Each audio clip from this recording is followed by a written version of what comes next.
The city breathes at night. Los Angeles, 1997. A place where neon reflections tremble on windshields, where sirens fade into distance like lullabies, where wealth and desperation live on the same block and never speak to each other.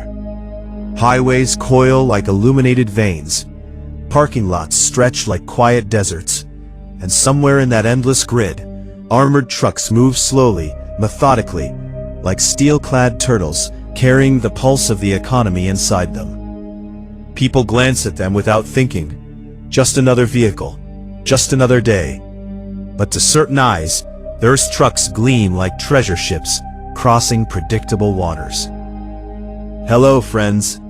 Welcome back to the true story on our channel, Crime Chronicles US, where America's unsolved mysteries, vanished criminals, and chilling cases come alive. Every story is real, every detail matters, and the truth remains buried in the shadows. Don't forget to like, comment, share, and subscribe to stay updated with every mystery. For months before the robbery, the crew lived in the margins of normal life. They worked ordinary jobs, they bought groceries, they smiled at neighbors, they paid rent.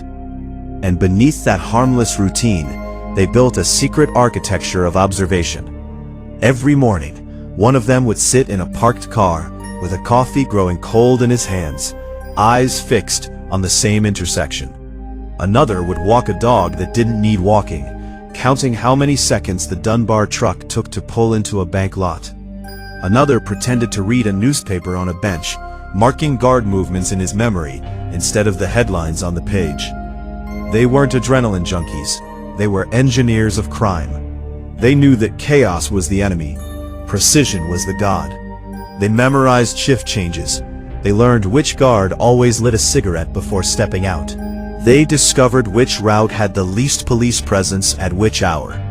They even measured the timing of traffic lights on escape streets. Their plan grew not from bravado, but from boredom, disciplined into focus. In dim apartments, they spread maps across kitchen tables. Red circles, blue arrows, notes scribbled in margins. One man would say, 3 minutes, and another would correct him, 2 minutes and 20 seconds. They argued over details the way surgeons argue over incisions. Every disagreement ended with a stopwatch test. Every assumption was verified in the real world. And slowly, the plan hardened into something that felt inevitable. They acquired uniforms that looked official enough to avoid questions. They gathered weapons, but vowed not to use them unless absolutely necessary. Violence wasn't the objective. Speed was. Surprise was. Control was. They practiced speaking commands in firm voices. They practiced loading heavy bags quickly. They practiced disappearing. On the night before the robbery, none of them slept well. Not because they were afraid, but because their minds kept rehearsing the sequence again and again. Arrive, block, disarm, load, leave. 6 minutes, maybe less. The difference between freedom and capture measured in seconds. Morning came with ordinary sunlight. People drove kids to school. Office workers sipped coffee. Radios played soft rock. Somewhere, a Dunbar armored truck left its depot, unaware that strangers knew its route better than its own drivers did. The truck rolled into the parking lot of the World Savings Bank. A simple stop. Routine. Habit. The guards stepped out. The driver remained inside. No one noticed the car that slid quietly into position. No one noticed the second vehicle aligning behind. No one noticed the men stepping out, moving with purpose. Then the moment cracked open. Commands cut through the air. Guns appeared but did not fire. Guards froze. Keys were taken. Doors opened. Heavy canvas bags were lifted. The sound of zippers, metal, breath. Time collapsed. Fear held everyone still. And in less time than it takes to make a cup of coffee, nearly $18 million changed hands. No sirens yet, no alarm screaming. Just tires rolling away, cars merging into traffic, the normal flow of Los Angeles swallowing them whole. Inside the truck, the guards stared at each other, stunned. A robbery without chaos, a theft without blood. A silence where violence was expected.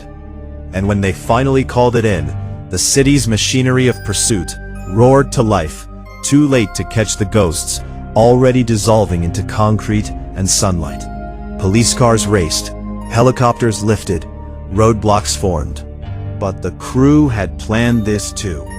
Alternate routes, traffic timing, neighborhoods where no one cared who passed by. They changed vehicles. They removed uniforms. They vanished into the anonymity of millions. By afternoon, television stations broke the story. The largest cash robbery in American history. Reporters crowded the scene. Speculation ignited like wildfire. Who? How? Why? Was it inside help? Was it organized crime? Was it foreign intelligence? The public hungered for answers. But answers were slow. In quiet hideouts, the crew finally opened the bags. Stacks upon stacks of $100 bills. The smell of ink and paper. Weight so real it felt unreal. Some laughed. Some went silent. Some touched the money as if to confirm it existed. That night, champagne bottles popped in cheap apartments, and fear sat quietly beside celebration, because they all knew something unspoken. Taking the money was only the first part. Keeping it was the real challenge. They divided the cash. Each man took his share, promising to stay invisible.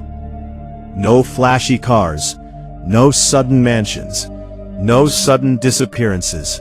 Blend in, stay normal, lay low. But temptation is louder than discipline, and money whispers differently to each soul. One bought jewelry for a girlfriend who asked too many questions. Another paid debts that left witnesses. Another moved houses suddenly, raising landlord suspicion. Small fractures, tiny mistakes, the kind that never matter until they matter everything. Meanwhile, detectives piece together the puzzle. Tire impressions, partial license plates, a witness who remembered a walkie-talkie, a blurry security camera frame. Slowly, shapes formed, patterns emerged, and the hunters began hunting the hunters. An undercover officer befriended someone who knew too much. A phone call was tapped, a trash bag was searched, then another, and another. The crew felt it before they knew it.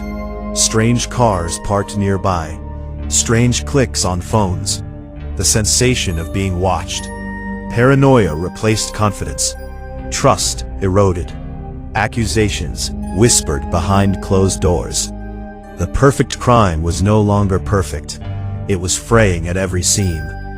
And as the police closed in, one member decided he valued freedom more than loyalty. He spoke. He named names. He drew maps. He told stories only participants could know. And with that betrayal, the fate of the crew was sealed. Sirens came in the early hours. Doors shattered. Hands were raised. Cold steel cuffs clicked shut. Men who once moved like shadows were dragged into the light of flashing cameras and shouting reporters. But even as arrests unfolded, one question burned brighter than all others. Where was the rest of the money? Because while suspects were captured, millions remained missing. And somewhere in Los Angeles, secrets were buried deeper than any grave. Courtrooms are theaters of slow drama. No music, no explosions. Only the steady rhythm of words shaping destiny. In wooden benches, jurors listened as prosecutors unfolded the story, piece by piece. Maps were displayed, photos enlarged, timelines traced. Every move the crew had once believed invisible, now projected under fluorescent light. Defense attorneys tried to poke holes. Mistaken identity, circumstantial evidence, unreliable witnesses, but the web was too tight. Phone records showed calls between conspirators. Surveillance footage placed vehicles where they shouldn't have been. Confessions from flipped members filled the gaps. One by one, the men who had shared champagne, now sat meters apart, pretending not to look at each other. Brotherhood dissolved into legal strategy. Loyalty surrendered to survival. Sentences fell heavy: 20 years, 30 years, life terms. Each number echoed in the silence after the judge spoke. Families cried, cameras flashed, reporters typed.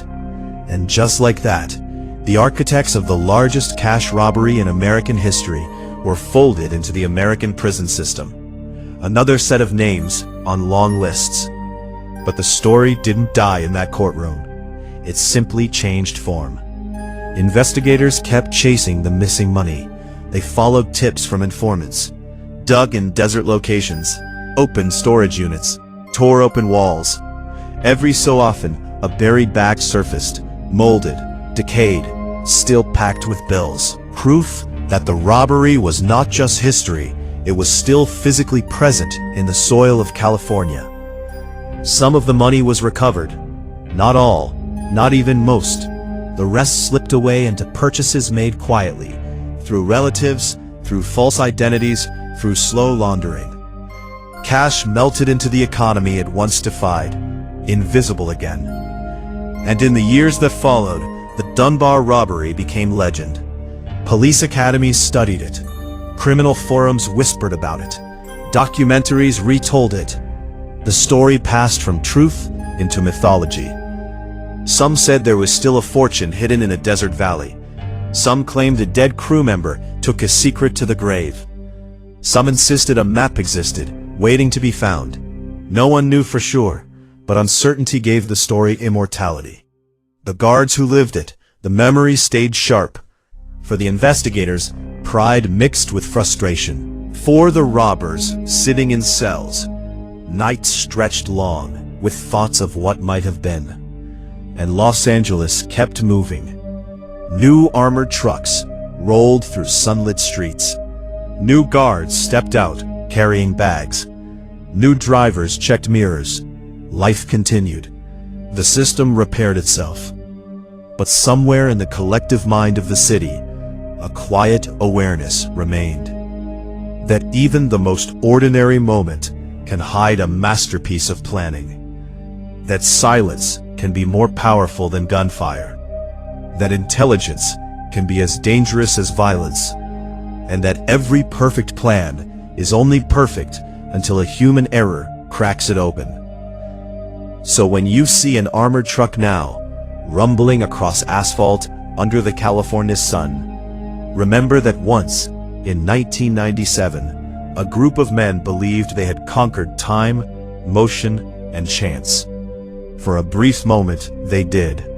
And for the rest of their lives, they paid the price. The night fades, the city breathes. The story settles into the vast archive of American crime legend. Half warning, half fascination, fully unforgettable. And somewhere, perhaps under dust and stone and forgotten ground, a few silent bundles of cash still sleep, waiting, as if the robbery never truly ended. And that's where the story closes. Uncap the end. So friends, if you enjoyed this video, then don't forget to like, comment, share, and subscribe to Crime Chronicles US for more across America. Stay curious, and we'll see you in the next story.